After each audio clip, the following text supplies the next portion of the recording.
హరి ఓం. పరమేశ్వర స్వరూపమైన సభకి నమస్కారం.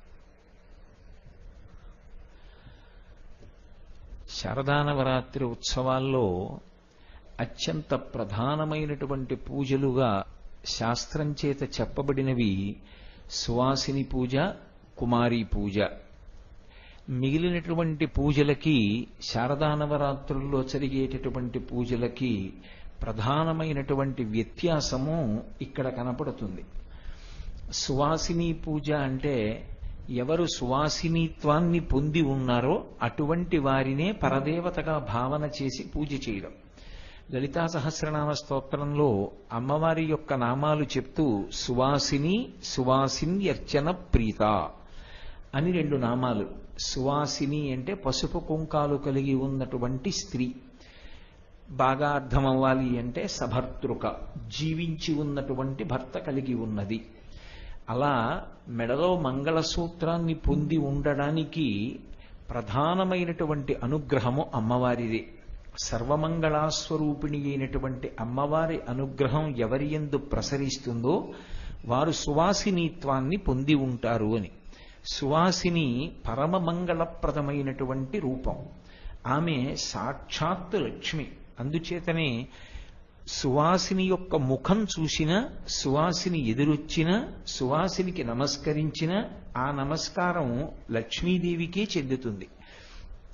ఆమెయే ఒకానొకప్పుడు దేవేంద్రుడికి తన యొక్క స్వభావాన్ని, తన యొక్క వైభవాన్ని అర్థమయ్యేటట్టుగా చేసి ఇంద్రుడి చేత కీర్తింపబడింది. ఆ కీర్తింపబడినప్పుడు ఇంద్రుడు లక్ష్మీదేవిని స్తోత్రం చేస్తూ ఒక మాట అంటాడు. క్షమస్వ భగవత్యంబ క్షమాశీలే పరాత్పరే శుద్ధ సుత్వస్వరూపే చకోపాది పరివర్జితే ఉపమే సత్వసాధీనాం అని అమ్మవారు ఎన్ని రూపాలుగా ఎక్కడెక్కడుంటుందో చెప్పుకొస్తాడు. చెప్తూ కైలాసే పార్వతీత్వం చ క్షీరోధే సింధుకన్యక స్వర్గే చ స్వర్గలక్ష్మిస్త్వం మర్త్యలక్ష్మిశ్చ భూతలే వైకుంఠే చ మహాలక్ష్మీర్దేవదేవీ సరస్వతి గంగా చ తులసీత్వం చ సావిత్రి బ్రహ్మలోకగా కృష్ణ ప్రాణాదిదేవీ త్వం గోలోకే రాధికా స్వయం రాసే రాసేశ్వరీత్వం చ బృందా బృందావనే అంటూ అమ్మా ఉన్న నువ్వే ఎన్ని చోట్ల ఎన్ని రూపాలుగా ప్రకాశిస్తూ ఉంటావు అన్నదాన్ని ఏ ఏ లోకాలలో ఏ పేరుతో అమ్మవారు పూజింపబడుతోందో చెప్తూ రాజ్యలక్ష్మి రాజగేహే గృహలక్ష్మి గృహే గృహే అంటాడు. ప్రతి ఇంటిలో ఉన్నటువంటి ఇల్లాలు గృహలక్ష్మీ స్వరూపం, ఆమె లక్ష్మీ స్వరూపం. అటువంటి మంగళప్రదత్వానికి కారణం, అటువంటి మంగళస్వరూపంగా ఒక స్త్రీ నిలబడడానికి హేతువు పరదేవత యొక్క అపారమైనటువంటి కృపా విశేషం. ఆ కృపా విశేషం ఎవరికి ఉంటుందో అటువంటి వారు చేతులకు గాజులతో, పాదములకు మట్టెలతో, సువాసిని చిహ్నంగా పాపట ప్రారంభ స్థానంలో బొట్టుతో, లలాటమునందు కుంకుమతో, సిగలో పువ్వులతో, వాళ్ళు మంగళసూత్రంతో, నల్లపూసలతో ఏవి ఐదోతనానికి సంబంధించినటువంటి చిహ్నములుగా కీర్తింపబడ్డాయో అటువంటి చిహ్నములతో ప్రకాశిస్తూ ఉంటారు అని. ఆ సువాసిని సాక్షాత్ అమ్మవారి యొక్క స్వరూపమే. అటువంటి సువాసిని అర్చన చేస్తే అమ్మవారు విశేషమైనటువంటి సంతోషాన్ని పొందుతుంది. ఇందులో ఈ సువాసిని అర్చన యందు ఒక విశేషం ఉంటుంది. సాధారణంగా మనం ఎప్పుడైనా దేవతా స్వరూపాన్ని పూజ చేస్తే 108 నామాలతోనన్నా చేస్తాం, లేకపోతే 1000 నామాలతో చేస్తాం. 108 నామాలతో ఎందుకు చెయ్యాలి, 1000 నామాలతో ఎందుకు చెయ్యాలి అన్న విషయాన్ని నేను అనేక పర్యాయములు నా ప్రసంగాల్లో మీకు ప్రతిపాదించడం జరిగింది. ఈ జగత్తంతా కూడా 27 నక్షత్రములలో పుడుతుంది. పుట్టినప్పుడు, శరీరం విడిచిపెట్టినప్పుడు నక్షత్రం ప్రధానం. దాన్ని బట్టే జాతక చక్రాన్ని రచిస్తారు. కాబట్టి 27 నక్షత్రములు, ఒక్కొక్క నక్షత్రానికి 4 పాదాలు, అంటే 27 × 4 108. సమస్త ప్రాణులు కూడా ఈ 108 పాదాల్లోనే పుట్టాయి. ఈ 108 పాదాలలో పుట్టినటువంటి అన్ని ప్రాణులు బాగుండాలి, అందరూ సంతోషంగా ఉండాలి అని విశాల హృదయంతో భగవంతుణ్ణి ప్రార్థన చెయ్యడానికి సంకేతం 108 నామాలతో పూజ చేయడం. సహస్రం 1000 అని సంఖ్య అని కాదు, సహస్రం అంటే అనంతం అని. ఎన్ని నామాలతో చెప్పినా తృప్తి పొందకపోతే అప్పుడు సహస్రనామాలతో పూజని అనుసంధానం చేస్తారు. 116 నామాలతో పూజ ఒక్క గురువు గారికి చేస్తారు.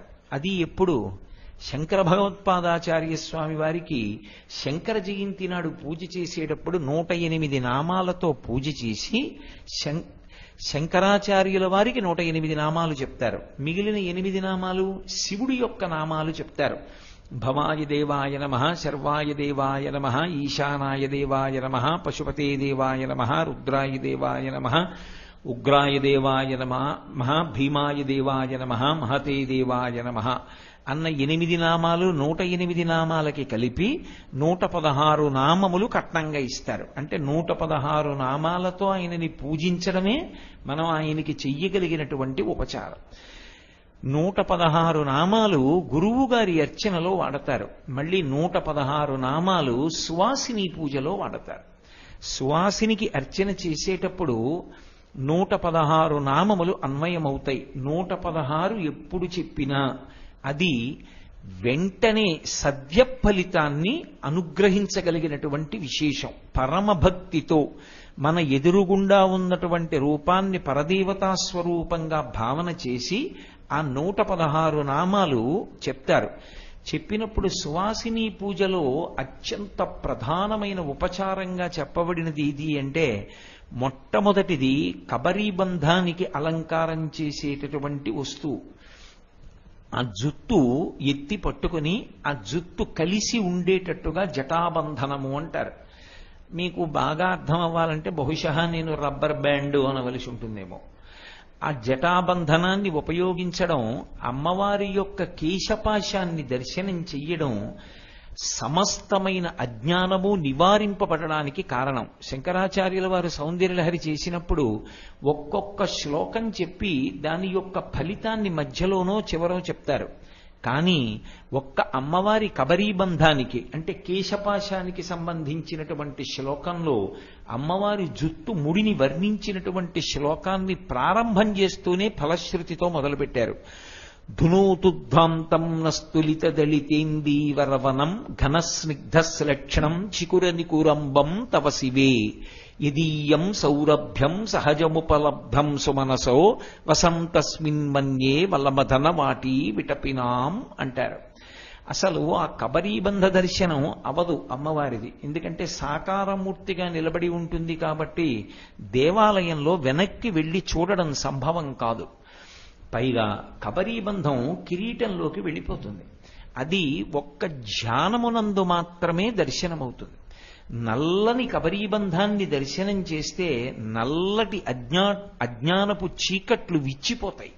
అందుకే అసలు శ్లోక ప్రారంభమే ధునోతుధ్వాంతం అంటూ మొదలుపెట్టారు. మా అజ్ఞానపు చీకట్లు తొలగిపోవుగాక అంటూ. అటువంటి కబరీబంధానికి జటాబంధనాన్ని సమర్పించడం విశేషమైనటువంటి సేవ. దంపతులుగా సువాసిని పూజ చేయడంలో అసలు ఇద్దరూ కలిసి ఆ జటాబంధనం ఇవ్వడం, అందున శారదా నవరాత్రుల్లో అటువంటి పూజ చేసుకోవడం అపారమైనటువంటి అనుగ్రహానికి సాధనం. 2 శంకర భగవత్పాదులంతటి వారు సౌందర్యలహరిలో ఒక మాట అన్నారు. కదా కాళీ మాత కదయ కలితాలక్తకరసం పిబేయం విద్యార్థి తవ చరణ నిర్వీజన జలం ప్రకృత్యా మూకానామపి చ కవిత కారణతయా అంటూ ఆయన అంటారు. కదా కాళీ మాత కదయ కలితాలక్తకరసం అంటారు. అమ్మా, అసలు నేను ఎప్పుడు తాగుతాను అని ప్రశ్న వేశారు. నేను ఇలా తాగుతాను అని కానీ, అప్పుడు నాకు సంభవం అవుతుందని కానీ, దానికి మార్గం ఉన్నదని కానీ శంకరులు అనకుండా కథాకాళీ మాత కదయ కలితాలక్తకరసం పిబేయం విద్యార్థి తవ చరణ నిర్మేజన జలం. విద్యార్థి, అమ్మా నేను విద్యని అపేక్షిస్తున్నవాణ్ణమ్మా అన్నారు. విద్య కావాలి అంటే ఎక్కడి నుంచి వస్తుంది? అమ్మవారి యొక్క పాదోదకాన్ని ఎవరు పుచ్చుకుంటారో వాడికి సరస్వతీ కటాక్షం లభిస్తుంది. సరస్వతీ కటాక్షం అంటే మీరు కేవలంగా ఏదో చదువు రావడం ఒక్కటే అని అనుకోకూడదు. కాళిదాస మహాకవి నవరత్నమాలికా స్తోత్రం చేస్తూ వీణ పట్టుకుని కూర్చుంటే చాలు అసలు అమ్మవారు ఎంత అనుగ్రహప్రదాతగా ఉంటుందో చెప్పాడు. అందుకే శారదా నవరాత్రులలో మొదటి 3 రోజులు మహాకాళీ స్వరూపాన్ని, మధ్యలో ఉన్న 3 రోజులు మహాలక్ష్మీ స్వరూపాన్ని, చివరి 3 రోజులు మహాసరస్వతీ స్వరూపాన్ని పూజించిన నవరాత్రుల పేరు మాత్రం శారదా నవరాత్రులు. ఎందుచేత అంటే ఈ కాలంలో అమ్మవారు వీణ పట్టుకుని కూర్చుని ఉండగా దర్శనం చేస్తే అది ధర్మమునందు సత్వగుణమునందు అపారమైనటువంటి పూనిక కలిగేటట్టుగా భక్తుని యందు ప్రచోదనం చేస్తుంది ఆవిడ. అది ఈ శారదా నవరాత్రుల్లో వీణ పట్టుకున్నటువంటి అమ్మవారి యొక్క దర్శనం అంత గొప్పది. అందుకే ఆయన ఒక మాట అంటాడు, నువ్వు అమ్మా మృదుల హస్తాంతం వీణాపాణిం శాంతం మృదుల స్వాంతం అంటాడు. ఆ వేళ్ల చివర వీణ తీగలు మీటుతున్నట్టుగా వీణ చేతులలో పట్టుకున్నటువంటి అమ్మవారి స్వరూపాన్ని చూసినంత మాత్రం చేత శాంతగుణము ఉద్భుతమవుతుంది. అటువంటి తల్లి, అటువంటి శారద ధర్మమునందు అనురక్తినిస్తుంది. భగవంతుణ్ణి చేరేటటువంటి మార్గమేదో అటువంటి వైదిక మార్గమునందు సువ్యవస్థితమైనటువంటి బుద్ధిని ప్రచోదనం చేస్తుంది. అటువంటి శారద కాళ్ళు కడిగి నీళ్లు తాగడం అంటే అది సంభవమయ్యే విషయం కాదు అంత తేలికగా. శంకర భగవత్పాదులంతటి వారన్నారు, అమ్మా నేను విద్యార్థిని, ఇటువంటి విద్యార్థిని కదాకాలే మాత కదయ కలితాలక్తకరసం పిబేయం విద్యార్థి తవ చరణ నిర్నేజన జలం ప్రకృత్యామూకానామపి చ కవిత కారణతయా కదా దత్తే వాణి ముఖ కమల తాంబూల రసతాం అన్నారు. అసలు నీ పాదాలు కడిగిన నీళ్లు ఎలా దొరుకుతాయమ్మా? నీ పాదములు ఒక బంగారు పళ్ళెంలో నువ్వు అనుగ్రహించి ఉంచితే ఆ నీళ్లు పోస్తున్నప్పుడు ఆవిడ పాదాలు కడిగితే ఆవిడ పాదములకు అలంకారం చేయబడినటువంటి పారాణి ఆ నీళ్లలో కరుగుతుంది. కరిగితే నీళ్లు ఎర్రగా ఉంటాయి, మంచి సువాసనాభరితములై ఉంటాయి. ఎందుకంటే భగవతి పాదములకు సహజమైనటువంటి సువాసన ఉంటుంది.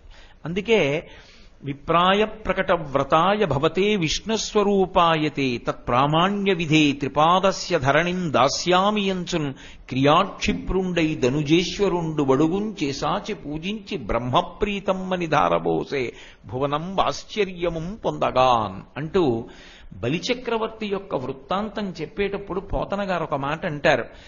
ఆ పాదములున్నాయే, ఆ పాదములు నిరంతరము కూడా సువాసనలతో గుబాళిస్తూ ఉంటాయి. ఆ పాదములు ఎటువంటి పాదములు? ఆ పాదములు అమ్మవారివి. శృతి సీమంత సింధూరీకృత పాదాబ్జ ధూళిక. తెల్లవారి లేవగానే వేదమాత వచ్చి వంగి అమ్మవారి పాదముల మీద తలపెట్టి నమస్కరిస్తుంది. అలా నమస్కరించినప్పుడు వేదమాత పాపట ప్రారంభ స్థానంలో అలంకారం చేసుకున్నటువంటి సింధూరం భగవతి యొక్క పాదముల మీద పడుతుంది. అటువంటి పాదాలు కడిగినప్పుడు ఆ లత్తుక ఆ పారాణి నీళ్లలో కరుగుతుంది. ఆ కరిగినటువంటి నీళ్లు పిబేయం విద్యార్థి తవ చరణ నిర్నేజన జలం. ఎప్పుడు తాగుతానమ్మా నేను? నా జన్మలో అది సాధ్యం అవుతుందా? ఎవరడిగింది? సరస్వతీదేవిని వనదుర్గమంత్రముల చేత ఈ దేశంలో శృంగగిరి పీఠంలో కట్టి ప్రతిష్ఠించిన శంకర భగవత్పాదులు. అంతటి మహానుభావుడు సరస్వతీదేవి పాద నిర్నేజన జలాన్ని, అమ్మవారి పాద నిర్నేజన జలాన్ని తాగాలని ఉవ్విళ్ళూరారు, తీర్థంగా పుచ్చుకోవాలని. అది ఏ పూజ చేత సంభవం అవుతుంది? అది సువాసిని పూజ యందు ఆ సువాసిని పాదములు పళ్ళెంలో పెట్టినప్పుడు భర్త నీళ్లు పోస్తుంటే లేదా భార్య నీళ్లు పోస్తుంటే భర్త ఆ పాదములను కడిగి ఆ పాదోదకాన్ని ఉద్ధరిణితో లోపలికి పుచ్చుకోవడం అమ్మవారి పాదములను కడిగి నీళ్లు పుచ్చుకోవడమే. అంతటి మహద్భాగ్యం శారదా నవరాత్రుల్లో చేసేటటువంటి సువాసిని పూజ మరింత విశేషమైనటువంటి ఫలదాయకమవుతుంది. పైగా ఇందులో ఉండేటటువంటి వైచిత్రి అమ్మవారి నామాలతో పూజ చెయ్యరు సువాసినికి. సువాసినికి పూజ చేసేటప్పుడు అసలు ఆ సువాసిని గొప్పతనాన్ని, ఆమె గుణములను ఆవిష్కరించేటటువంటి నామాలు 116. ఆ నామాలు రేపటి నుంచి 10 రోజుల పూజల్లో 5 రోజులు సువాసిని పూజ ఉంటుంది. ఎందుకంటే రోజు విడిచి రోజు సువాసిని పూజ ఉంటుంది, రోజు విడిచి రోజు బాల పూజ, కుమారీ పూజ ఉంటుంది. అందులో మీరు వినండి, ఆ నామాలలో కొన్ని మాటలు ఉంటాయి. సిగలో ఎప్పుడూ పూలదండని తురుముకుని ఉండేటటువంటి దానా, పరమమంగళప్రదమైనటువంటి స్వరూపమున్నదానా, ఎప్పుడూ చిరునవ్వుతో కూడుకున్నటువంటి ముఖము కలిగినదానా, భర్త యందు అపారమైనటువంటి భక్తి కలిగినటువంటి దానా, భర్తని అనుసరించాలనేటటువంటి కోరిక ఉన్నదానా, గురువుగారి పాదముల యందు విశేషమైన భక్తి కలిగినదానా, శాస్త్రమునందు నమ్మకం కలిగి ఎప్పుడూ రామాయణ భారత భాగవతముల వంటి గ్రంథములను చదువుకోవాలనే కుతూహలము ఉన్నదానా, సంతానమును పొంది ఉన్నదానా, ఇంటికి వచ్చినటువంటి అతిథులను పోషించాలనేటటువంటి ఆర్తి కలిగినదానా, ఇటువంటి నామాలతో పిలుస్తారు. పరమమంగళ స్వరూపమై ఆ పరదేవత యొక్క ప్రతినిధిగా సువాసిని ప్రతి ఇంట్లో ఎలా అన్నం పెట్టి అటు భర్తకి మనశ్శాంతినిస్తుందో, బిడ్డలకి మనశ్శాంతినిస్తుందో, అటువంటి సువాసిని స్వరూపం ఇళ్లల్లో లేకపోతే అసలు ఆ ఇంటికి కళ లేదు, అందము లేదు. ఎందుకనంటే గృహిణి గృహముచ్యతే అని. ఇల్లు అంటే ఇటకలతో కట్టినటువంటి గోడలు కాదు, ఇల్లు అంటే ఇల్లాలే. ఇల్లాలు లేని ఇంటికి సొబగే లేదు, అది ఇల్లే కాదు. మంగళప్రదమైన సభలో నాకు ఆ మాట అనడం ఇష్టం లేదు, కానీ పురుషుడికి శాంతి ఎంతకాలం, పురుషుడికి ఇంటికి వెళ్ళాలన్న సంతోషం ఎంతకాలం, ఆమె ఉన్నంతకాలమే. ఒంట్లో బాగుండనివ్వండి, బాగుండకపోనివ్వండి, పరితపించిపోతుంది ఆయన అన్నం తినాలని, పరితపించిపోతుంది ఆయనకి పెట్టాలని. ఆమె ఉన్నంతకాలమే ఆడపిల్లకి పుట్టిల్లు. ఆమె ఉంది కాబట్టి ఆడపిల్ల సంతోషంగా వెళ్ళి అమ్మా అమ్మా అమ్మా అమ్మా అని వెంట తిరుగుతుంది. అమ్మా ఇది ఎలాగమ్మా, అది ఎలాగమ్మా అని అడుగుతుంది. ఆమె లేని నాడు ఆడపిల్లకి పుట్టిల్లేది, ఎక్కడ పురుడు పోసుకుంటుంది? కొడుక్కి సంతోషంగా అమ్మా అమ్మా అని ఇంటికి వెళ్ళడానికి అక్కడ ఏముంది? భర్తకే లేదు ఆ సంతోషం. ఆమెతోటే ఆ ఇంటి వైభవం వెళ్ళిపోతుంది, ఆమెతోటే ఆ ఇంటి వైభవం నిలబడుతుంది. ఆమె వలననే ఐశ్వర్యం, ఆమె వలననే పుణ్య సముపార్జనం. ఆమె ఉన్నది కాబట్టి ఉత్తరీయం ఎడంభుజం మించి కిందకొచ్చింది. ఆమె ఉన్నది కాబట్టి హోమ ప్రక్రియలో కూర్చోవచ్చు. ఆమె ఉన్నది, యజ్ఞాధికారం ఉన్నది. ఆమె లేదు, ఇవేమీ లేవు. ఆమెయే పురుషుడి ఉన్నతికి కారణము. అందుకే స్త్రీకి సంధ్యావందనం చెయ్యి అని చెప్పకపోవడానికి కారణం అదే. ఆమె చేస్తున్న పనులన్నీ కూడా తండ్రికి, అన్నకి, తమ్ముడికి, బంధువులకి, ఇంటిని నమ్ముకుని వచ్చిన వాళ్ళకి, భర్తకి, బిడ్డలకి సదుపాయం చేసి సంతోషకారకములు, చిత్తశుద్ధిని ఇచ్చేవే తప్ప తద్భిన్నములైన పని ఆడది చెయ్యడానికి లేవు. అందుకే ఆమెకి సంధ్యావందనం, గాయత్రీ మంత్రం అక్కర్లేదన్నారు. పురుషుడికి మాత్రం విధించారు, సంధ్యావందనం అన్నా చెయ్యి, సూర్య నమస్కారం అన్నా చెయ్యని. కాబట్టి అటువంటి సువాసిని పూజ చేయడం చేత భగవతి విశేషమైనటువంటి ప్రీతి చెందుతుంది. ఆ 116 నామాలతో సువాసిని దేవీ నవరాత్రులలో, అందులో ఈ సంవత్సరం ప్రదోష వేళకి మార్చాం. ప్రదోష వేళ తనంత తానుగా పరమశివుడు ఆకాశ మార్గంలో సంచరించేటటువంటి కాలం. ఆయన వృషభవాహనారూఢుడై ఆకాశ మార్గంలో వెడతాడు. అదే మాట కశ్యప ప్రజాపతి దితితో చెప్తాడు. ఇది పరమశివుడు నందివాహనారూఢుడై తిరిగేటటువంటి కాలం. ఈ కాలమునందు చెయ్యకూడని పని చెయ్యకూడదు. భగవదారాధన చేసినా, భగవన్నామం చెప్పినా విశేష ఫలితం. తద్భిన్నమైనటువంటి భోగ సంబంధమైన పనులు చేస్తే పాపకారకం. కాబట్టి ఎలా ధర్మమున్ వీడగా ఇప్పుడెందుకమ్మా భార్యాభర్తల సమాగమం, వద్దు నా మాట వినంటాడు. సరే, ఆ భాగవతంలో కథ వేరనుకోండి. కాబట్టి ఆ పార్వతీ పరమేశ్వరులిద్దరూ నందివాహనారూఢులై తిరుగుతున్నటువంటి ప్రదోష వేళలో సువాసిని పూజ చేయడం మరింత శ్రేయోదాయకం. భగవతికి పునఃపూజ జరుగుతుంది సాయంకాలం. ఆ సమయంలో ఆవిడ దర్బార్ తీరుస్తుంది. ఆవిడ దర్బార్ అంటే అందులో కూర్చోవడమే జీవితంలో అర్హత. అంతకన్నా గొప్పతనం ఏముంటుంది? ఆవిడ దగ్గర రాజోపచారాలు జరుగుతాయి, సంగీతం పాడతారు, వీణ వాయిస్తారు, వేణువు వాయిస్తారు, వాద్యం జరుగుతూ ఉంటుంది. అవి జరుగుతున్నప్పుడు మనం కూడా సభలో కూర్చోవడం అంటే అంతకన్నా భాగ్య విశేషమే ఉంటుంది ఇంకా జీవితంలో. కాబట్టి సువాసిని పూజ అనేటటువంటిది శారదా నవరాత్రుల్లో అంత వైభవాన్ని సంతరించుకున్నటువంటి పూజ.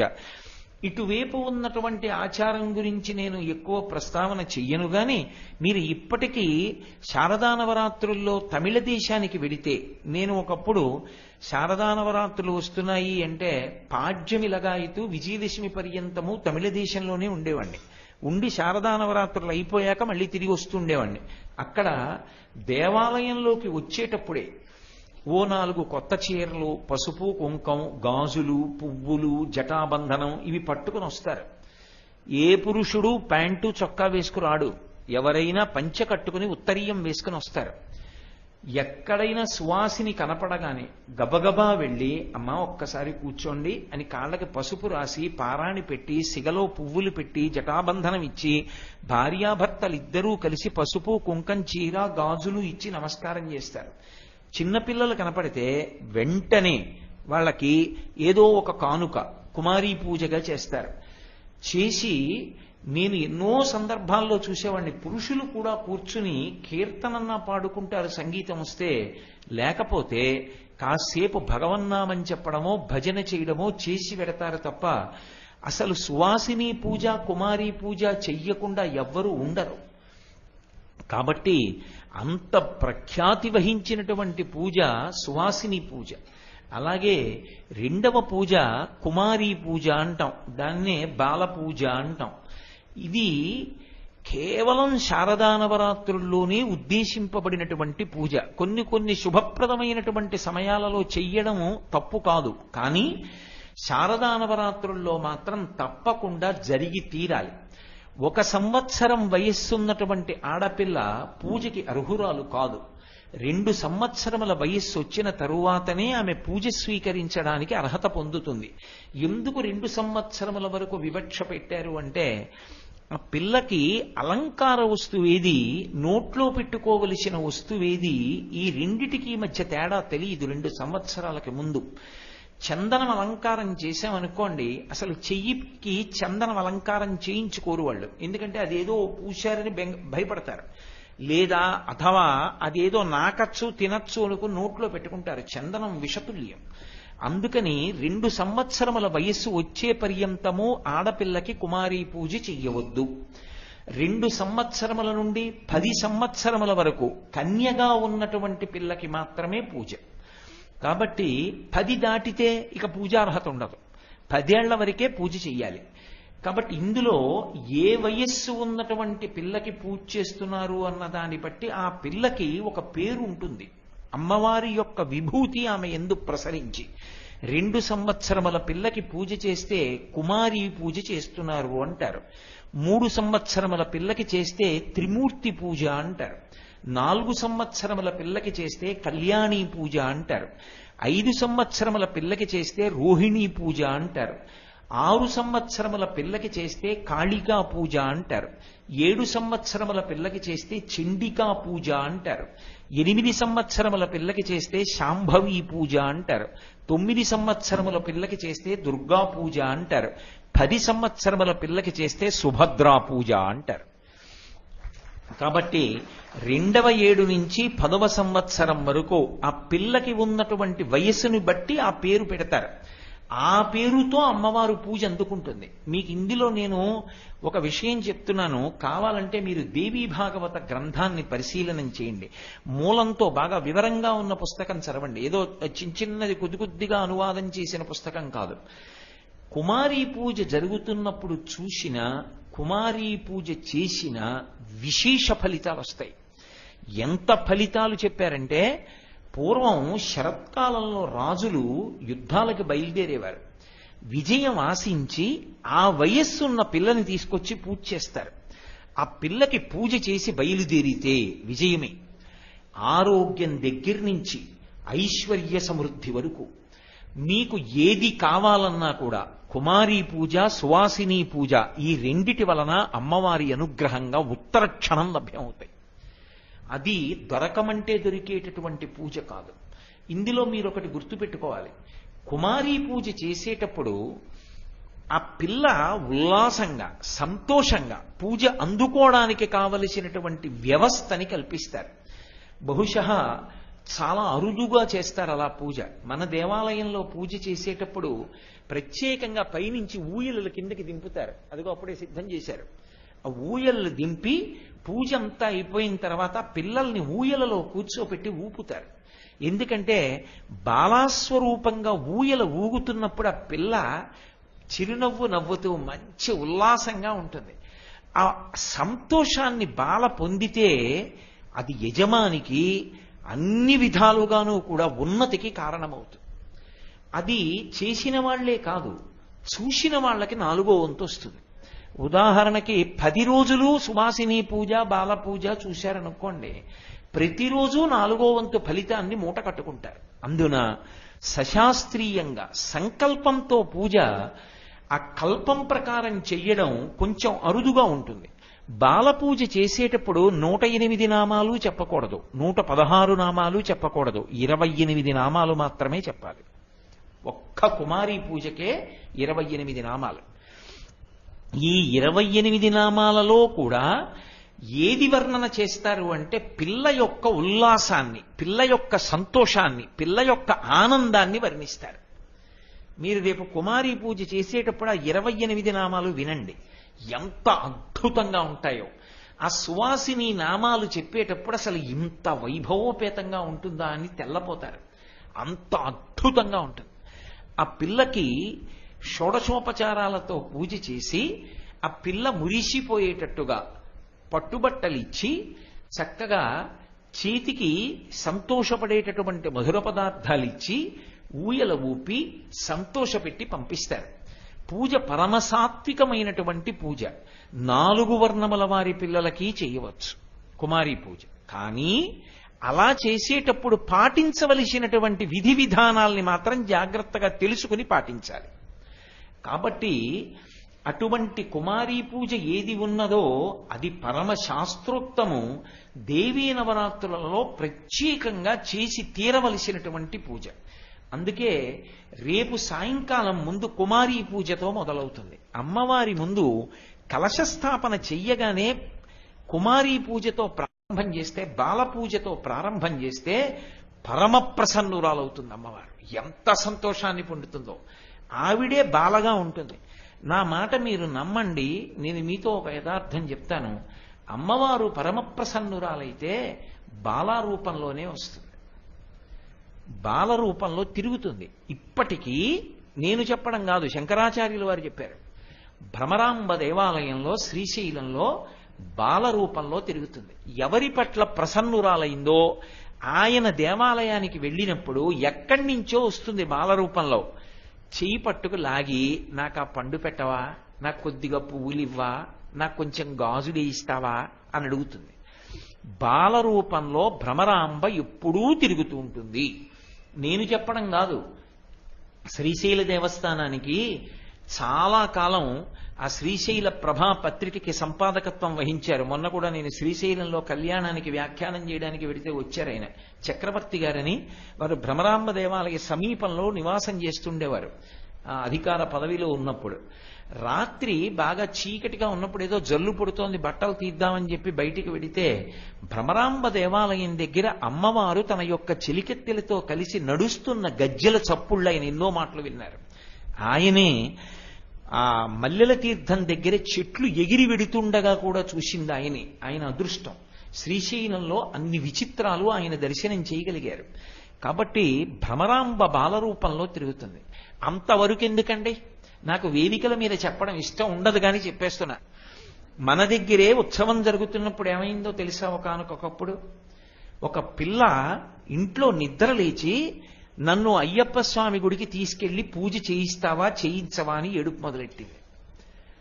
ఆ తల్లిదండ్రులు తెల్లబోయి, ఎలా అకస్మాత్తుగా పూజ చేయించమంటే దానికి ఓ విధి విధానం ఉంటాయి కదా, ఏదో ఇంతమంది కని కదా పూజ ఉంటుంది, ఎలా చేయిస్తాం అని గోపాలకృష్ణ గారి ఇంటికి తీసుకెళ్లారు. తీసుకెళ్ళి ఏమండి పిల్ల బాలపూజ చేయించమని ఏడుస్తోంది పొద్దుటి నుంచి, ఈ బాలపూజ చేయించండి అన్నారు. గోపాలకృష్ణ గారు బహుశా నన్ను అడిగారు. నేను అన్నాను, అయ్యా బాలపూజ కోసం పిల్ల ఏడుస్తోంది అంటే అమ్మవారు అడుగుతోంది పూజ స్వీకరిస్తాను వచ్చని, వెంటనే తీసుకురండి అన్నాను. మనం ఏదో 8 or 6 ఇస్తాం దానికి అవకాశం యజమానులకు. ఆ రోజు అంత జాగ్రత్తగా జాబితా తయారవుతుంది యజమానులది. ఎలా జరిగిందో తెలియదు. ఒక యజమానికి ఎక్కువ ఇచ్చారు, బాల తక్కువైంది. వచ్చిన వాళ్ళు 80, ఒక బాల తక్కువ, కానీ 90 ఏర్పాటు చేశారు. 90 యజమానులకి దేవస్థానం మాటిచ్చింది, బాల తక్కువైంది. ఎలా?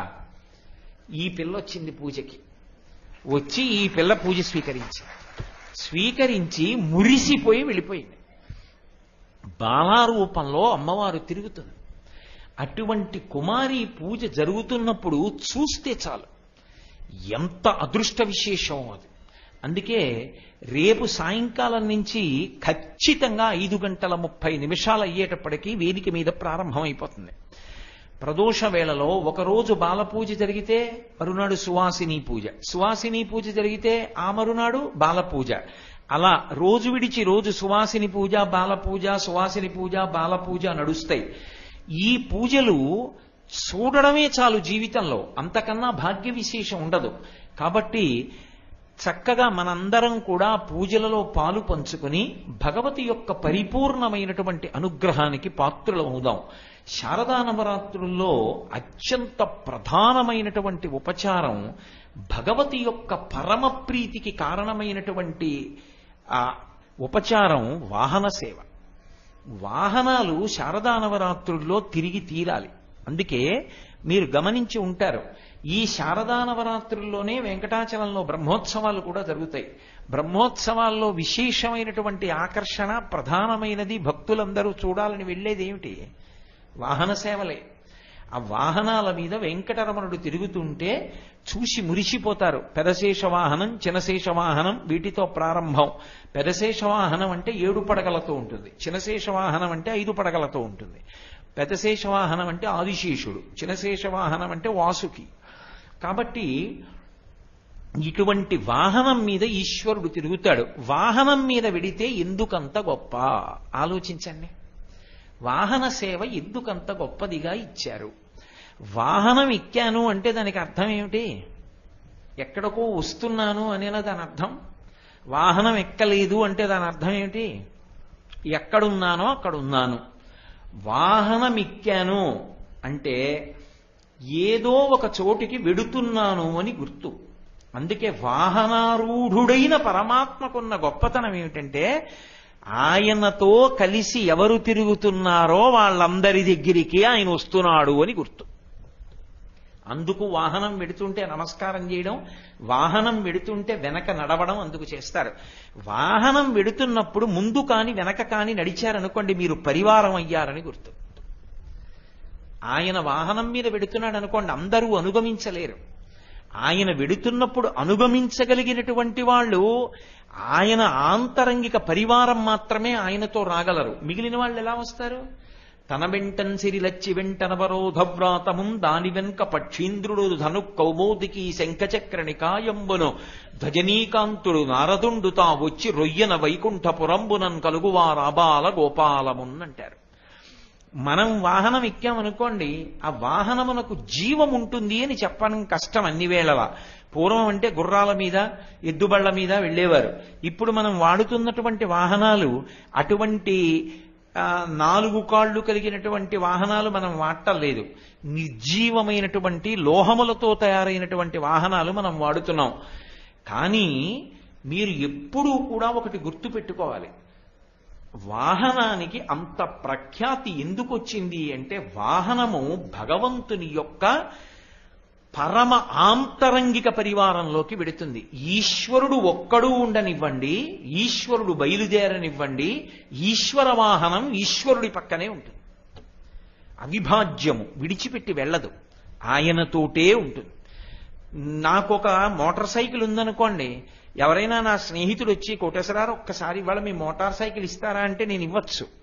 కానీ భగవంతుని యొక్క వాహనాలు అలా ఇతరుల్ని మొయ్యవు, భగవంతుణ్ణే మోస్తాయి, ఆయనతోనే ఉంటాయి. అవి ఆంతరంగిక పరివారం. ఆయన పరివారం పక్కన నిలబడిన ఆయన వాహనం మీద వెడుతుండగా వాహనాన్ని కూడా మనం పట్టుకున్నాం అనుకోండి, ఆయన పరమప్రీతి చెందుతాడు. అంటే మీ దగ్గరికి వస్తున్నాడని గుర్తది. అందుకే వాహనం వెడుతుంటే ఇంటి దగ్గర కూర్చుంటానని అన్నాడు అనుకోండి, ఇంక ఎవరు అభ్యున్నతి కల్పించగలరు? వాహనం వెడుతోంది అంటే వాహనం ముందు వాహనం వెనక నడవాలి. అందున కొన్ని మైళ్ల దూరం తిరిగిందనుకోండి, ఏమో నడవలేకపోయామండి అంటే అర్థం ఉంది. కొద్ది దూరం వాహనం తిరిగినా మేము తిరగలేమండి అంటే, అందున దేవాలయానికి ప్రదక్షిణంగా వెడుతున్నప్పుడు ఆయనతో కలిసి ప్రదక్షిణంగా వెళ్ళడం అంటే సంభవమైన విషయమా? మీరు గమనించండి, భగవంతుని యొక్క ఏ వాహనమైనా కూడా భగవంతునితో అంత చొరవతో ఉంటుంది. ఏదో దూరంగా ఉండి భయపడుతూ ఇలా చెయ్యి అడ్డు పెట్టుకుని మాట్లాడుతుందని మీరు అనుకోకూడదు. పరమ చొరవతో ఉంటుంది. వాహనానికి ఎంత చొరవ ఉంటుందో త్యాగరాజస్వామి వారు ఓ కీర్తనలో చూపించారు. నాకు ఆ కీర్తనలు సరిగా జ్ఞాపకం ఉండవు, కానీ అందులో ఓ కీర్తనలో ఆయన నగుమోమో కనలేని నాదుజాలి తెలిసి, నగుమోము అంటే నవ్వుతున్నటువంటి నీ ముఖాన్ని చూడాలని ఓ రఘువీరా నాకెప్పటి నుంచో కోరిక. నువ్వు వచ్చి నన్ను అనుగ్రహించాలి, నాకు కనపడాలి. ఎక్కడున్నాడు రామచంద్ర ప్రభువు? విష్ణు స్వరూపుడై వైకుంఠంలో ఉంటాడు. నువ్వు వచ్చి నన్ను అనుగ్రహించి నా ఎదురుగుండా కనపడాలి. నువ్వు రావడం అంటే దేని మీద వస్తావు? వాహనం ఎక్కొస్తావు. ఇప్పుడు నువ్వు శ్రీవైకుంఠంలో ఉంటే ఏ వాహనం మీద రావాలి? గరుత్మంతుడి మీద రావాలి.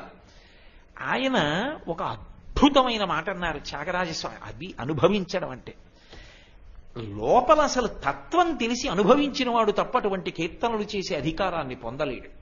వాళ్ళందరూ సద్గురువులు అయ్యారంటే మహానుభావులు భగవంతుని యొక్క తత్వానికి అంత దగ్గరగా నిలబడగలిగారు. ఆయన ఒక మాట అన్నారు, ఖగరాజు నీ ఆనతి విని వేవేగను చనలేదో. ఖగరాజు అంటే గరుత్మంతుడు. నువ్వు గరుత్మంతుణ్ణి ఇలా పిలిస్తే పరిగెత్తుకొస్తాడు. పరిగెత్తుకొచ్చి పదక్కడికి అంటే ఆయనకి వైకుంఠం నుంచి భూమండలానికి రావడానికి అబ్బా ఇప్పుడు అంత దూరం ప్రయాణం అండి అనడు. ఆయన ఎక్కడికైనా తీసుకుని వెళ్ళిపోతాడు. భగవంతుణ్ణి వహించి తీసుకెళ్ళడం అంటే అంత సంతోషం ఆయనకి. ఆతతపక్షమారుత వ్రయకంపిత ఘూర్ణితాచల వ్రాత మహర్ణవుండు అంటారు భారతంలో. ఆ రెక్కలు అల్లారుస్తుంటే వేదనాదం వస్తుంటుంది. అటువంటి గరుత్మంతుని మూపు మీద కూర్చుని వస్తాడు. అటువంటి వాడివి నువ్వు వెంటనే వచ్చి నాకు కనపడగలవు కదా, మరి ఎందుకు రావట్లేదు? ఒకవేళ గగనానికి ఇలకును బహుదూరం బనినాడో, తప్పు చెప్పట్లే కదమ్మా నేను, కీర్తన కరెక్టేనా? గగనానికి ఆ వైకుంఠానికి ఇలకు భూమికి బహుదూరం బనినాడో. అబ్బా చాలా దూరం కదండి, ఎక్కడ భూమి ఎక్కడ వైకుంఠం, ఇప్పుడే ఆయన ఏదో త్యాగరాజస్వామి వారి కీర్తన పాడారు కనపడమని ఎక్కడ పెడతామండి అని అన్నాడా? అలా అనడే. నీ దగ్గరికి వచ్చి అలా చెప్పేవాళ్ళు కారే నీ పరివారం. మరి నువ్వెందుకు రావట్లేదు? జగమేలే పరమాత్మ ఎవ్వరితో మొరలిడుదు. ఎవడైనా నా మాట వినకపోతే నీకు చెప్పుకుంటా, నువ్వే వినకపోతే నేను ఎవరికి చెప్పుకోను? కాబట్టి రావయ్యా. ఎంత ఆర్తి, ఎంత ప్రేమ, ఎంత స్వాతంత్ర్యం! అందులో వాహనం యొక్క గొప్పదనాన్ని చెప్తారు. వెంటనే నువ్వు పిలుస్తావు, నీ మీద అధిరోహించి ఆయన వస్తాడు. ఇప్పుడు ముందు ఆయన కనపడతాడా? ఈ రెక్కలు మెరుపు నాదం గరుత్మంతుడు కనపడతాడా? గరుడు కనపడతాడు. కనపడగానే ఎంత సంతోషపడిపోతామో, వచ్చేస్తున్నాడు పరమాత్మ అని. చనుదెంచెన్ ఘనుడల్లవాడే హరి పజ్జంగంటిరే లక్ష్మి శంకనినాదమ్మది చక్రమల్లది భుజంగధ్వంసయున్వాడే క్రందన నీతంచ నటంచు వేల్పులు నమో నారాయణాయేతి నిస్వనులై మృక్కిరిమింట హస్తి దొరవస్తావక్రికిన్ చిక్రికిన్ అంటారు పోతన గారు గజేంద్ర మోక్షణంలో. ఆయన నడిచి వెళ్ళిపోతుంటే ఆయన ఎక్కకపోయినా గరుత్మంతుడు ఆగడు. నా మీద ఎక్కలేదు కదా, ఆయన నడిచి వెళ్ళిపోతున్నాడు కదా, కాబట్టి మనం ఇక్కడే ఉందాం, విశ్రాంతి తీసుకుంటూ కూర్చోడు. ఆయన వెంట వెళ్ళిపోతాడు. ఎందుకంటే ఏమో కొంత దూరం వెళ్ళిన తర్వాత వాహనం ఎక్కచ్చు, లేకపోతే వచ్చేటప్పుడు వాహనం ఎక్కచ్చు, అందుకని ఆయన వెంట వెళ్ళిపోతాడు. ఆంతరంగిక పరివారం. స్వామికి వాహనానికి అభేదం. అటువంటి వాహనం వెడుతోందనుకోండి, మన మాంసనేత్రములతో ఆ వాహనం మీద వెడుతుండగా చూసేటటువంటి అదృష్టం మనకు పట్టిందో పట్టలేదో చెప్పలేం. కానీ శారదా నవరాత్రుల యందు భగవతి భిన్న భిన్న వాహనములు ఎక్కడానికి కిందకొస్తుంది. ఆ వాహనం మీద ఆవిడ వెడుతోంది అంటే మన కొరకే దిగి వచ్చినది. ఆ భావనతో ఎవరు కలిసి తిరుగుతారో వారు పరివారం అవుతారు. అది అదృష్టం. అందుకే వాహనం అవడానికి ఏదో ఓ పక్షినో ఓ పిల్లినో ఓ పులినో ఓ సింహాన్నో తీసుకోరు. భగవంతునికి వాహనం అవ్వాలి అంటే వాళ్ళు గొప్ప తపస్సు చేసిన మహాభక్తులై ఉంటారు. మీకు నేను ఒక ఉదాహరణ చెప్పాలి అంటే, వ్యాఘ్రవాహనం మీద వెడుతుంది అమ్మవారు. వ్యాఘ్రవాహనం మీద అమ్మవారు వెడుతుంటే పక్కన వెళ్ళడం అంత తేలికేం కాదు. కోట్ల జన్మల పుణ్యం ఉంటే పెడతాడు వాహనంతో. ఎందుకనో చెప్పనా? ఒకానొకప్పుడు మందర పర్వతం పరమేశ్వరుణ్ణి వేడుకుంది, ఎప్పుడూ కైలాస పర్వతం మీద కూర్చుంటావు, ఒక్కసారి వచ్చి నా మీద అధిరోహించవయ్యా, కొన్నాళ్ళు ఉండవయ్యా శంకరా, నేను తరిస్తాను అని అడిగింది. కాళీ అంటాడు పార్వతీదేవిని. ఎందుకంటే ఆవిడ నల్లటి రూపంతో ఉంటుంది, నారాయణ నారాయణి. భార్యతో కలిసి మందర పర్వతానికి వెళ్ళాడు. సంతోషంగా ఇద్దరూ కూర్చున్నారు. వెనక వేరొక కారణం ఉంది. ఎందుకనంటే ఒకానొక రాక్షసులు శుంభనిశుంభులు, శివమహాపురాణం ప్రకారం శుంభనిశుంభులు తపస్సు చేశారు బ్రహ్మగారి గురించి. బ్రహ్మగారు ప్రత్యక్షం అయ్యారు. తపస్సు చేస్తే ప్రత్యక్షం అవడం దేవతలకు ఉండేటటువంటి లక్షణం. ప్రత్యక్షమైతే ఏం కావాలని అడిగాడు. అయోనిజ అయినటువంటి స్త్రీని నేను కామించినప్పుడు ఆమె చేతిలో మరణిస్తాను, అప్పటి వరకు నాకు మరణము కలగకుండుగాక. అయోనిజ కావాలి. అయోనిజ అంటే వేరొక స్త్రీ కడుపున పుట్టినది కాకూడదు. ఇప్పుడు అటువంటి స్త్రీ కావాలి. ఆమె మహాపతివ్రత, జగములను కన్న తల్లి కావాలి. ఎలా సంభవం అవుతుంది? అలా శుంభనిశుంభులు మరణించడానికి పరమశివుడు ఒక చమత్కారం చేశాడు. లోకానికి పనికి రావాలి. ఆయన రంగు పట్ల అందం పట్ల వ్యామోహితుడు కాడు. అందం పట్ల వ్యామోహితుడు కావాలంటే పార్వతీదేవి తపస్సు చేసినప్పుడు పెళ్లి చేసుకోవచ్చు. ఆమె అపర్ణ అయి ఆకులు కూడా తినడం మానేసి ఎండి వరడైపోతే అప్పుడు తపస్సుకు మెచ్చి వచ్చాడు. బాహ్య సౌందర్యానికి లొంగిపోయేవాడు కాడు, అంతఃసౌందర్యానికి వశపడతాడు. అటువంటి శంకరుడు పార్వతీదేవి వంక చూసి ఇలా తన వంక చూసుకుని, స్ఫటికమణి నిభం, తెల్లగా ఉంటాను అని ఇలా చూసి చిన్న నవ్వు నవ్వి నల్ల పిల్ల అనుకుని కాళీ అన్నాడు. అలా అనడు ఎప్పుడు, అలా ఏం చూడ్డం. ఆవిడికి మనసు బాధేసి, భార్యాభర్తలిద్దరి మధ్య వ్యత్యాసం చెప్పకూడదు. పెళ్లికి వెళ్ళామనుకోండి, నిజంగా ఆయనకి తగిన పిల్ల కాదు అని అనిపించింది అనుకోండి, ఆయన సౌశీల్యానికి, ఆయన పాండిత్యానికి, ఆయన యొక్క భక్తి తత్పరతకి తగిన పిల్ల కాదు అని అనిపించింది అనుకోండి, అలా అనకూడదు. ఆ పిల్ల చాలా అందంగా ఉంది, ఆయన తుమ్మముద్దులా ఉన్నాడు, అప్పుడు అనకూడదు. కాకి ముక్కుకి దొండపండు అనకూడదు. ఒకరికి ఒకరు తగినవారు అనాలి. అందుకే కళాభ్యాం చూడాలంకృత శశికళాభ్యాం నిజతప ఫలాభ్యాం భక్తేషు ప్రకటిత ఫలాభ్యాం భవతు మే శివాభ్యామస్తోక త్రిభువన శివాభ్యాం హృది పునర్భవాభ్యాం ఆనంద స్ఫురదనుభవాభ్యాం నతిరియం అంటారు శంకరులు. నిజతప ఫలాభ్యాం, ఒకరికొకరు తపస్సులకు ఫలమైన వారు. శంకరుడు కాళీ అంటే అమ్మవారంది. ఎంత మాట అన్నారు! ఇంతకాలానికి మీ మనసులో ఒక చిన్న అపోహ ఉంది, నేను తెల్లగా ఉంటాను, ఈమె నల్లగా ఉంటుందని.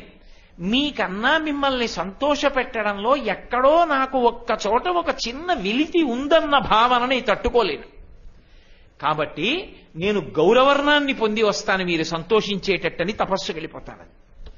అయ్యో అయ్యో అయ్యో అయ్యో, ఏమిటి కాళీ అన్నందుకే ఇంత ఉద్ధతి? ఆగు ఆగు ఆగు అన్నాడు శివుడు. కాదు, బయలుదేరుతాను అని ఆవిడ బయలుదేరి తపస్సుకి వెళ్ళింది. ఆవిడ తపస్సు చేస్తోంది. ఎప్పుడు పార్వతీదేవిగా శంకరుడు గురించి హిమవత్ పర్వత ప్రాంతంలో ఏ తపోవనంలో తపస్సు చేసిందో అక్కడికి వెళ్ళి తపస్సు మొదలెట్టింది.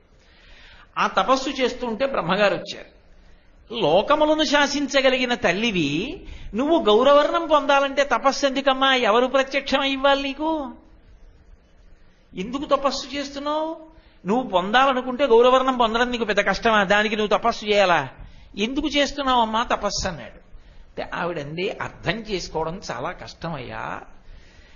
ఎందుకు అర్థం అవుతో చెప్పనా? అసలు నీకు నాకు ఉన్న అనుబంధమే నీకు అర్థం అవ్వదు. దేవత అమ్మవారి ప్రసంగం అంటే అలా ఉంటుంది. అందుకే కేనోపనిషత్తులో ఇంద్రుడితో అలా మాట్లాడింది. ఆవిడంది, నువ్వు నాకు ఏమవుతావు? ఇంత చొరవగా వచ్చి నన్ను అడిగావే. నువ్వు ఈ సృష్టినంతటినీ ప్రారంభం చేసినప్పుడు శంకరుడు మహాప్రళయంలో తనలోకి తీసేసుకున్న వాటన్నింటినీ మళ్ళీ పునఃసృష్టి చేసే ముందు మొట్టమొదట నిన్ను సృష్టించాడు. వేదమిచ్చి సృష్టి చేయవయా బ్రహ్మ అన్నాడు. అప్పుడు నువ్వెవరు? పరమశివుడికి కొడుకు. నేనెవరు? పరమశివుని యొక్క కొడుకువి. నేనెవరు? పరమశివుని యొక్క ఇల్లాల్ని. కాబట్టి నీకు నేనెవరు? తల్లిని.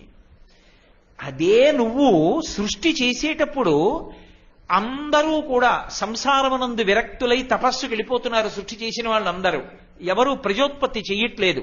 బెంగ పెట్టుకుని మళ్లీ పరమశివుణ్ణి ప్రార్థించావు, శంకరా మార్గం చూపించమని అని కనుబొమలు ముడేశావు.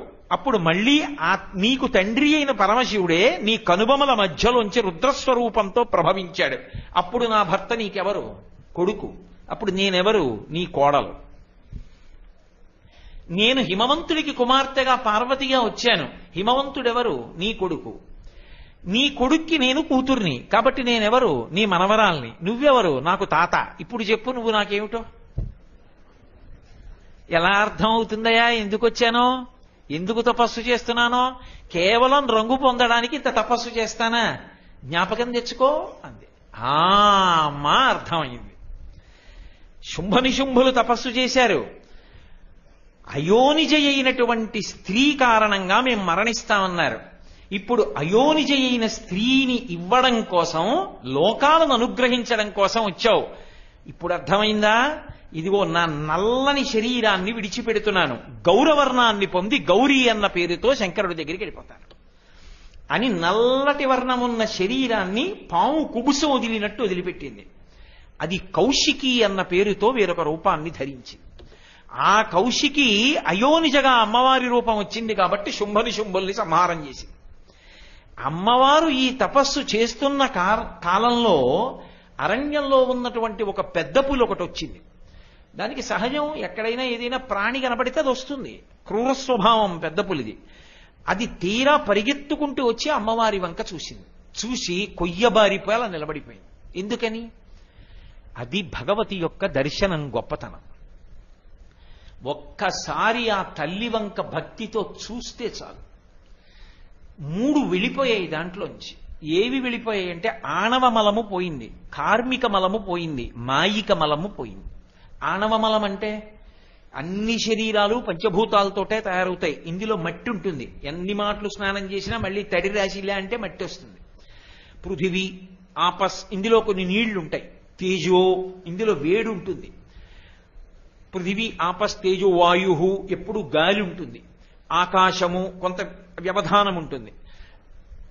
బయట పంచభూతాలుంటాయి, ఇందులోనూ పంచభూతాలుంటాయి.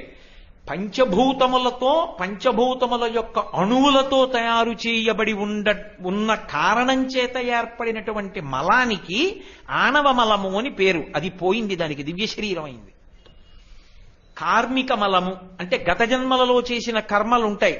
ఆ కర్మల యొక్క వాసనలు వెంట తరుగుతూ ఉంటాయి. తరుగుతున్న కారణం చేత పుడుతూనే ఒకడికి ఒకటిష్టం, ఒకడికి ఒకటిష్టం. అమ్మ కడుపులో పడుకున్న దగ్గర నుంచి ఇద్దరు కవల పిల్లలు. బయటికి వచ్చినప్పుడు ఏదో కొద్ది క్షణాలు తేడా, ఒకసారే బయటికి వచ్చారు. కానీ వాడికి ఒకటిష్టం, దీనికి ఒకటిష్టం. ఇది నాన్న అన్నం తిను అంటే చటుక్కుని నోరు తెరిచి గుటుక్కుని మింగుతుంది. వాడు అంటాడు అన్నం తిండు. వాడికి 4 బిళ్ళలు పెట్టండి, పండు ముక్కలు పెట్టండి, వాడు తింటాడు. మరి ఇద్దరూ ఏకగర్భ సంజాతులు, కొద్ది క్షణాల తేడాలో వచ్చారు, కలిసి పెరిగారు. మరి ఇదేమిటి వాసన అంటే? ఏదో గత జన్మలలో కర్మల యొక్క వాసన ఇంకా వెంట వస్తోంది. అది కార్మిక మలము అంటారు. ఆ కార్మిక మలము తొలగిపోయింది. మాయిక మలము, మాయ అంటే అసలు సత్య వస్తువు తెలియకుండా అసత్య వస్తువుని సత్యం అనుకుని తిరుగుతూ ఉండడం. ఆ భ్రాంతి తొలగిపోయింది. ఒక్కసారి ఆవిడ్ని చూసేటప్పటికే అది జడీభూతమైంది, స్తంభీభూతమైంది, కదల్లేదు. అమ్మవారు అనుగ్రహించి ఇలా అంది. ఆ పెద్ద పులి దగ్గరికి వచ్చి అంతే, అది సత్వగుణ సంపన్న అయిపోయింది. అమ్మవారు అంది, శరీరం పెద్ద పులి శరీరం కదూ, ఆశ్రమం చుట్టూ తిరుగుతుండు, క్రూర మృగాలేవి లోపలికి రాకుండా అడ్డుకో, నీకు విశేష శక్తిని ఇస్తున్నానంది. ఆ పెద్ద పులి తిరుగుతోంది. అమ్మవారు తపస్సు చేసింది, అయిపోయింది. బ్రహ్మగారిని అనుగ్రహించడానికి తపస్సు చేసింది అసలు విషయం. కౌశికీ రూపాన్ని ఇచ్చింది. మరి వరం ఆయనకు అది ఇచ్చాడు, అది నిలబెట్టద్దు ఆయన మాట. అందుకని కౌశికీ రూపాన్ని ఆ నల్లతోలు విడిచిపెట్టేసి గౌరవర్ణంతో శంకరుడి దగ్గరికి వెళ్ళిపోతున్నాడు. పెద్ద పుల్ల అలా చూసి తల్లి మరి వెళ్ళిపోతోంది. ఆవిడ యొక్క ప్రేమ అలా ఉంటుంది. ఆవిడంది, అయ్యో పాపం ఆశ్రమాన్ని కాపలా కాసిందే క్రూర మృగం అయినా, దీన్ని వదిలేస్తే ఎలా అని రా నాతో అని తీసుకెళ్ళింది. అమ్మవారే పిలిస్తే పరమేశ్వరుడు ఉన్నటువంటి అంతఃపుర ప్రవేశానికి దానికి అడ్డేం వస్తుంది? శంకరుడు కూర్చున్నటువంటి గది బయట ఆగమంది. ఆ గుమ్మం దగ్గర నించుంది పులి. అమ్మవారు లోపలికెళ్ళింది. శంకరుడు అబ్బా ఒక్కసారి కాళీ అన్నందుకు గౌరవర్ణం పొంది వచ్చావా గౌరీ అని సంతోషంగా ఎడమతొడ మీద కూర్చోబెట్టుకున్నాడు. అందరూ ప్రసన్నంగా మాట్లాడుకుంటున్నారు. అమ్మవారంది, మీరొక్క ఉపకారం చెయ్యాలని. ఏం కావాలన్నాడు. నేను ఆశ్రమంలో తపస్సు చేసుకుంటున్నప్పుడు ఒక పెద్ద పులి నా వంక చూసింది. చూస్తుండగానే దానికి 3 మలములు పోయి, అది నా ఆజ్ఞ మేరకు ఆశ్రమాన్ని రక్షించింది. అది నేను మళ్ళీ మందర పర్వతానికి వచ్చేస్తున్నప్పుడు ఆర్తితో నా వంక చూసింది. నా వెంట తీసుకొచ్చాను. బయట నిలబడి ఉంది. దానికి నందీశ్వరుడికి మీరు ఏ స్థానం ఇచ్చారో ఆ స్థానం ఇవ్వండి అంది. వెంటనే పరమశివుడు ప్రసన్నుడై సంతోషించన్నాడు, పేరు కూడా అదే ఇస్తాను, దాని పేరు సోమనంది అని పెడతాను అని ఆ పెద్ద పులిని పిలిచి సోమనంది అని పిలిచాడు. అందుకే అమ్మవారు ఎక్కినటువంటి వ్యాఘ్రమునకు పేరు సోమనంది. శివుడెక్కితే నంది, అమ్మవారెక్కితే సోమనంది. ఇప్పుడు ఆ సోమనంది మీద వెడుతున్నప్పుడు ఆవిడ బహుప్రసన్నురాలై ఉంటుంది. ఆవిడ అనుగ్రహానికి నోచుకున్న పులిది. ఇప్పుడు ఆవిడ ఆ పులి మీద వెడుతోందనుకోండి, ఆ పులి వాహనము అన్న మాటకు అర్థం అంత ఆంతరంగిక పరివారం. అది ఎప్పుడు బయట ఒక గణనాథ పదవిని ఇచ్చారు. ఇచ్చి చేతికి పాము ఎలా ఉంటుందో అటువంటి బెత్తం ఇచ్చాడు శివుడు. అది పట్టుకుని అంతఃపురంలో గది బయట నిలబడి ఉంటుంది. అటువంటి ఆంతరంగిక పరివారం. అటువంటి పరివారాన్ని చూసినా మనకి ఎంత సంతోషంగా ఉంటుంది. అదిగో ఆ పులి కదిలి వచ్చి దాని మీద అమ్మవారు కూర్చుని రండి దగ్గరికి అని పిలిచి మనని కూడా ఆవిడ వెంట రండని తీసుకెడుతోంది అనుకోండి. ఇప్పుడు మనం ఎవరం? ఆవిడికి పరమాంతరంగిక పరివారమా కాదా ఆవిడ సోమనంది మీద వెడుతున్నప్పుడు? అందుకే శారదా నవరాత్రులలో అమ్మవారి అనుగ్రహాన్ని విశేషంగా ప్రసరింప చేయడానికి ఏం చేస్తారంటే వాహన సేవ చేస్తారు. ప్రతిరోజు ఒక వాహనం మీద పెడుతుంది అమ్మవారు. ఇందులో ఎన్నెన్ని విశేషాలు ఉన్నాయనుకుంటున్నారు? నిజానికి అది ఒక రోజులో నీ చెప్పగలిగిన ప్రసంగం కాదు. అమ్మవారు అశ్వవాహనం మీద వెడుతూ ఉంటుంది. అమ్మవారు అశ్వవాహనం ఎక్కి వెళ్ళిందనుకోండి, లౌకికంగా మనం ఆ వాహనాన్ని కూడా పట్టుకుంటాం. కానీ మనసులో భావన అమ్మవారు అశ్వం మీద వెడుతోంది అని ఊహ చేస్తాం. గుర్రం ఎక్కి వెడుతున్న అమ్మవారు కనపడుతుంది మనకి. ఆవిడ భూమి మీద వెడుతోంది. ఆవిడ మీకు మొదటి రోజు ప్రసంగంలో చెప్పా, గుర్రం భూమిని తొక్కితే భూమి పవిత్రమవుతుంది. అమ్మవారు గుర్రం మీద వెడుతున్నప్పుడు మనం చూశామనుకోండి, ఇంద్రియాల్ని గుర్రాలతో పోలుస్తారు. తన ఇంద్రియాల్ని తాను వశం చేసుకోలేని వాడు, ఇంద్రియ నిగ్రహం పొందలేక దురలవాట్లు పొందుతున్నవాడు, రాబో కాలంలో ఏ కారణం చేతనైనా ఇంద్రియములు విచలితములై దురభ్యాసములకు అలవాటు పడేటటువంటి స్థితి పొందబోతున్నవాడు కూడా అమ్మవారు అశ్వవాహనారూఢయై వెడుతుండగా దర్శనం చేసి వెనక వెడుతున్నాడు అనుకోండి, ఆవిడ ఎంత ప్రీతి పొందుతుందో విశేషంగా అనుగ్రహించేస్తుంది. అదే తల్లి సింహవాహనారూఢయై వెడుతోందనుకోండి, సింహం మీద వెడుతోంది ఆవిడ. సింహం మీద వెడుతోంది అంటే బాగా జ్ఞాపకం పెట్టుకోండి, దాని అర్థం ఏమిటో తెలుసా? సింహ అన్న మాట హింస అని. ఏమిటి హింస? బాధ పెట్టడం అని కాదు. ఏ తల్లి మహాప్రళయమునందు సమస్తాన్ని కూడా శివుని యందు కలిపేస్తుందో ఆ తల్లి, మహాప్రళయమునందు సమస్త బ్రహ్మాండములను కలిపేయగలిగిన తల్లి ఏమివ్వలేదు. ఈ బ్రహ్మాండాలనే కలిపేస్తుంది ఆవిడ. ఉన్మేష నిమిషోత్పన్న విపన్న భవనావళి. ఆవిడ కనురెప్ప ఇలా మూస్తే బ్రహ్మాండాలు లయమవుతాయి. అంతటి శక్తి కలిగినటువంటి ఆదిశక్తి సింహవాహనారూఢయై వెడుతుండగా చూసి నమస్కరించి ఓ కాగడా పట్టుకున్నాడు, ఓ గొడుగు పట్టుకున్నాడు, నామం చెప్తూ వెంట వెళ్ళాడు, భజన చేశాడు, డప్పు కొట్టాడు, తాళం వేశాడు, కంజేరి మోగించాడు, అథవా నిశ్శబ్దంగా నడుస్తూ వెంట వెళ్ళాడు, వాడి జన్మ తరించిపోయిందంతే. వాడు భాగ్యవంతుడు. అందుకే దాని కొరకే శారదా నవరాత్రులలో ప్రత్యేకంగా వాహన సేవ చేస్తారు. పెద్ద పెద్ద పీఠాల దగ్గర నుంచి శారదా నవరాత్రులు వస్తున్నాయి అనేటప్పటికీ ప్రధానమైన సేవ ఏది? వాహన సేవ. అందున ఈ సంవత్సరం ఎప్పుడు మనం వాహన సేవ చేస్తున్నాం?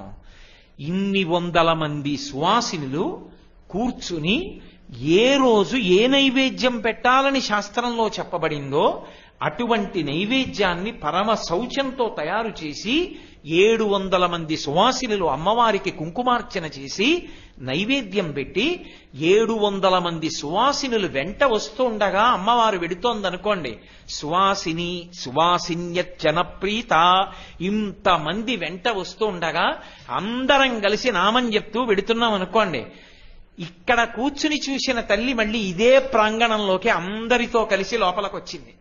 అప్పుడు ఆవిడ ఎంత మురిసిపోతుంది. ఆవిడ్ని పూజించడం కాదు, ఆవిడతో కలిసి మళ్ళీ కాసేపు తిరగడం ఎంత భాగ్య విశేషం. అందుకే అలాంటి అవకాశం కల్పించడం కోసమే ఈ సంవత్సరం కుంకుమార్చన అవగానే వాహన సేవ పెట్టాం. అటువంటి వాహనం మీద అమ్మవారు తిరుగుతూ ఉండగా దర్శనం చాలు. కామధేను వాహనం మీద ఆవిడ వెడుతుంటే వర్షించేస్తుందంతే అందరికీ. ఎవరికి ఏం కావాలో అడగక్కర్లేదు. ఒకప్పుడు పృథుమహారాజు భూమిని ధేనువుని చేసి నిలబెడితే ఎవరికి ఏం కావాలో వాళ్ళు పిండుకున్నారు. కామధేనువుగా వెడుతుంది, చిన్న దూడ కూడా పక్కన ఉంటుంది, ఉండి ఆవిడ ఇలా చూస్తుంటుంది కామధేనువు. కామధేను రూపంలో వాహనం మీద అమ్మవారు వెడుతూ ఉంటే నోరు విప్పి అడగక్కర్లా. మీరొకటి బాగా జ్ఞాపకం పెట్టుకోండి, అమ్మవారు వాహనం మీద వెడుతున్నప్పుడు కోరికలు కోరగలిగినంత శక్తి మనకి సరిపోదు, మనకు వచ్చిన భాష చాలదు, వర్షిస్తుంది కోరికలు. ఆవిడతో కలిసి వెడితే చాలు, ఆ వాహనంతో కలిసి వెళ్ళొస్తే చాలు, భగవన్నామం చెప్తే చాలు, నడిస్తే చాలు. అంతకన్నా అదృష్టం ఇంకోటి లేదు. ఎందుకంటే వసిన్యాది దేవతలు తిరుగుతారు ఆవిడ వెంట. మీరు శ్రీచక్రం యొక్క స్వరూపాన్ని ఎప్పుడైనా పరిశీలనం చేస్తే దేవేంద్రుడు అమ్మవారి దర్శనం దొరకక ఎక్కడో నిలబడి ఉంటాడు. అమ్మవారి దర్శనం అవ్వడం అంత కష్టం. చింతామణి గృహంలో పరమశివుడితో కలిసి పర్యంకం మీద కూర్చుని ఉంటుంది. అటువంటి తల్లి దర్శనం ఇంద్రాదులకు ఉండదు, ఎక్కడో నిలబడతారు ఇంద్రాదులు. అటువంటి తల్లితో కలిసి తిరగడం అంటే ఎలా సాధ్యం అవుతుంది? ఒక్క వాహనం మీద ఆవిడ ఎడితేనే. 2, మీ దగ్గరికి వస్తోందన్న గుర్తు దేనివల్ల? వాహనం మీద ఉంటేనే. ఎవరు పక్కనున్నారో వాళ్ళ కోసమే వచ్చింది అలా అని గుర్తు. 1000 మంది ఉండనివ్వండి, 10,000 మంది ఉండనివ్వండి, అక్కడ ఎవరు వాహనంతో పెడుతున్నారో వాళ్ళ కోసమే వాహనం మీద వచ్చింది అని గుర్తు. ఆవిడతో కలిసి తిరుగుతున్నాం, ఇంతకన్నా జీవితానికి సాఫల్యం ఏముంటుంది నాకు చెప్పండి? అందుకు శారదా నవరాత్రుల్లో వాహన సేవ చేయిస్తారు. అది ఒక్క వాహనం ఆవిడ తిరిగినా చాలు. అటువంటిది మన దేవస్థానం చేసుకున్నటువంటి అదృష్టం, మనందరం చేసుకున్నటువంటి భాగ్యం, అయ్యప్ప స్వామి మనందరినీ అనుగ్రహించినటువంటి తీరు. రోజుకొక వాహనం మీద పెడుతుంది అమ్మవారు.